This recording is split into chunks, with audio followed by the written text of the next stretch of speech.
Okay, जो बच्चों अगला क्वेश्चन आपकी स्क्रीन पे ये रहा, आपको एरिया निकालना है। कौन सा एरिया निकालना है? आपके पास सिर्फ इतना पोर्शन दिया है, this is x, y, this is y square less than equal to 4x and 4x square plus 4y square less than equal to 9। तो सभी बच्चे इसको चेक कर लें, y square less than equal to 4x and 4x square plus 4y square less than equal to 9। यानी अगर आप ध्यान से देखें तो यहाँ पे दोनों ही y में लेस का साइन लगा हुआ है, यानी कि जो आप कर्व बनाएंगे उसके अंदर का पोर्शन दोनों केसेस में लेना है, ठीक है। लेकिन अगर आपको इंटरसेक्शन पॉइंट कर्व, तो आप ट्रेसिंग समझ गए हो किस तरह से ट्रेसिंग होगी। कर्व की ट्रेसिंग भले करना चाहो कर लो, लेकिन इंटरसेक्शन पॉइंट आप सॉल्व करके निकालना पड़ेगा, क्योंकि ऐसे डायरेक्ट समझ में नहीं आ रहा, क्योंकि इजी नहीं है थोड़ा सा कर्व। तो बच्चों पहला वाला कर्व क्या है? This is 4x square plus 4y square equal to 9। ये लिखा है, उसको 4 से डिवाइड कर दो तो x square plus y square is equal to 3/2 का square. This is again circle of radius 3/2 unit.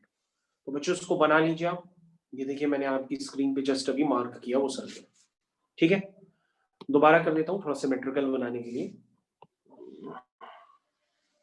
ये देखो बच्चों मैंने कर दिया।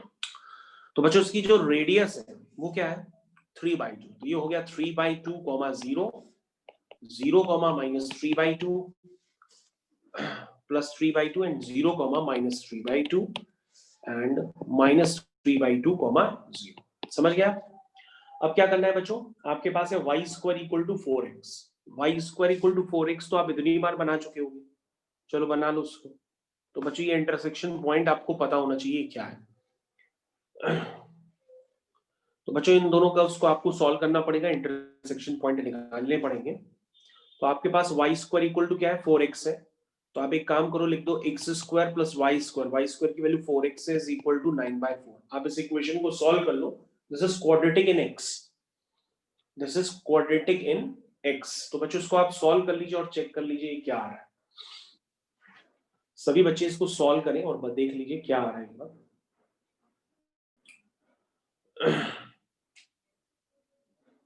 तो बच्चों उसको सॉल्व करिए आप लोग जल्दी से और देखिए क्या आ रहा है ये।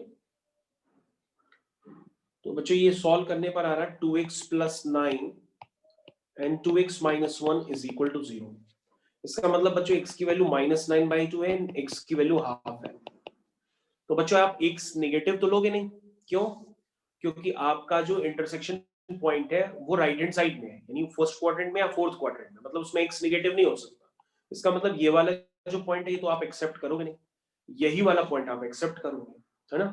अब आप क्या करो कि y square equal to 4x है, उसमें x की जगह अगर आप हाफ डालोगे तो y की दो वैल्यूज आएंगी, एक आएगी +√2 और एक आएगी -√2। तो x की वैल्यू हाफ डालने पर y की दो वैल्यूज आ रही है, ठीक है। अब आप ये पॉइंट्स यहाँ पे लिख लो, सभी बच्चे अब यहाँ पे पॉइंट्स लिख लें यहाँ पर। तो ये पॉइंट आपका निकल आ गया, this is 1/2, √2 and this is 1/2, -√2, ठीक है। अब बच्चों यहाँ पर अगर आप ध्यान से देखें तो बाउंडेड रीजन ऊपर और नीचे सिमेट्रिकल है। तो पहले बाउंडेड रीजन आप देख लो, वो तो आपको समझ में आ रहा है कि दोनों के ही अंदर का पोर्शन है, क्योंकि दोनों में y पे लेस का साइन लगा हुआ है।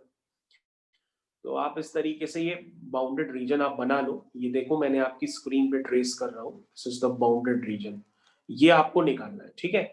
लेकिन ये बाउंडेड रीजन ऊपर और नीचे सिमेट्रिकल है, तो आप सिर्फ एक वाले को कैलकुलेट करना, बाकी उसको डबल कर लेना, आपका आंसर आ जाएगा, ठीक है।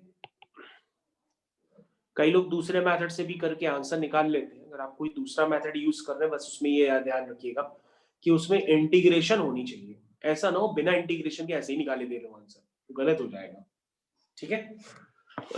तो बच्चों ये देखिए मैंने आपको बताया था सिमेट्रिकल रीजन है, तो ये सिमेट्रिकल रीजन ऊपर और नीचे दोनों तरफ है।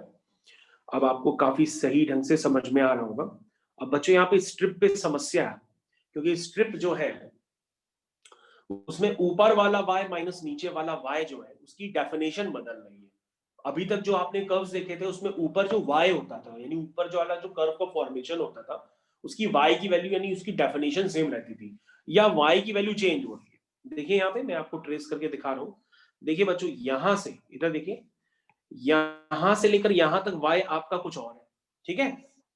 और उसके अगर आप आगे बढ़ेंगे तो यहां से लेकर के यहां तक का y आपका कुछ और है, अलग अलग है ना y। तो इसका मतलब आप यहाँ पे 2 बार कैलकुलेट करेंगे। आप क्या करिए, एक पार्शियल लाइन ड्रॉ करिए इस तरह से, ये आपने एक पार्शियल लाइन ड्रॉ की, ठीक है।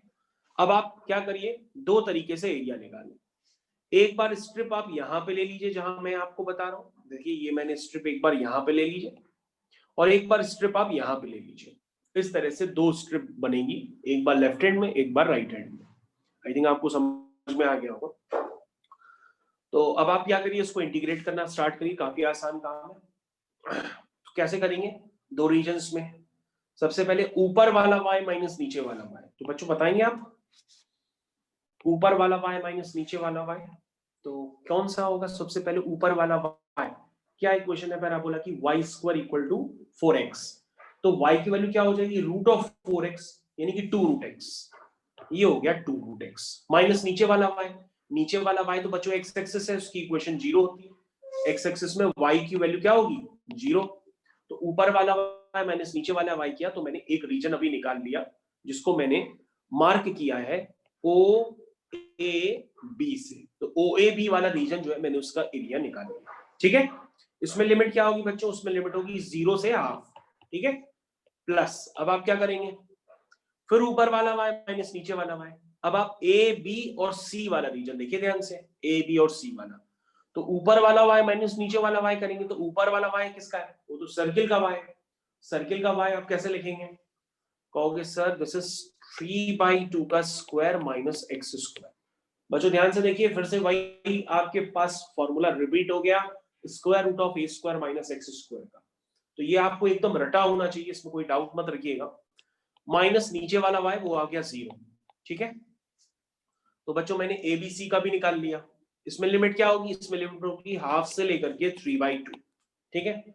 अब आप क्या करिए, अब इस आंसर को आप कैलकुलेट कर लीजिए और इस आंसर को कैलकुलेट करने के बाद क्या करेंगे, इसमें यहाँ पर 2 से मल्टीप्लाई कर देंगे।